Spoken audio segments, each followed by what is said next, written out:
P ব্লকগুলো। আর সবাইকে শুরু থেকে বলে দেই, আমি যখন উদ্ভাসের প্রথম ক্লাসটা করছিলাম অ্যাডমিশনের, তখন আমি একটা জিনিস ফিল করছিলাম যে প্রেশার নিলে প্রেশার বেড়ে যায়, আর প্রেশার না নিলে প্রেশার তৈরি হয় না। সো পড়াশোনাটাকে ফান হিসেবে দেখবি। আমি জানি পড়াশোনা মোটেও ফান না, বাট এর মধ্যে থেকে যতটা কম প্রেশার নেওয়া যায়। এই যে আমি যে পড়াচ্ছি, ভাইয়া পড়াচ্ছি, একেবারে সব খাতায় তুলতে হবে, সব শেষ করতে হবে, এখনই সবকিছু বুঝে নিতে হবে, এভাবে চিন্তা করলে এটা প্রেশার হয়ে যাবে। একটু একটু ফ্লেক্সিবল থাকবে, তখন দেখবি ভাল লাগে। আর এরকম প্রেশার কিন্তু বেশি দিন নেওয়া যায় না। মানে তোদেরকে একটা কথা বলি, আমরা অনেক সময় এভাবে চিন্তা করি যে জীবনের রাস্তায় কি এত কষ্ট করব না, জীবনের রাস্তায় কি পড়াশোনা করব না, জীবনে কিছু না কিছু হবে, থাক এখন আর আমি পড়াশোনা করব না।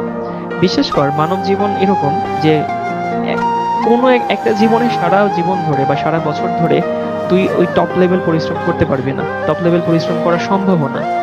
টপ লেভেল পরিশ্রম অল্প কিছু সময় করতে হয়, এবং সেই সময় করতে হয় যখন করলে বাকি সময়টা সেটা রেজাল্ট পাওয়া যায়।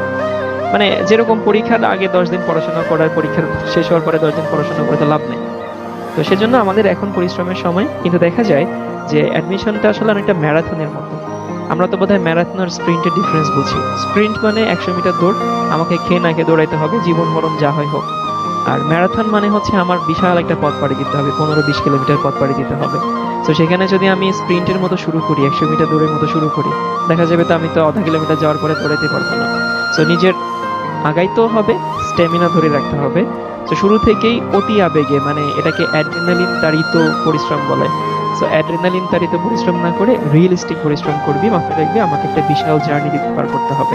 এটা স্প্রিন্টের মতো শুরু করতে হবে না। Slow and steady, steady, slow এবং অ্যাক্টিভ, এই তিনটা জিনিসের সমন্বয় থাকা লাগবে। বেশি প্রেশার নিয়ে নিলে দেখবি যে 2-3 দিন পরে আর মানে ওই মোটিভেশন ধরে রাখতে পারছিস না।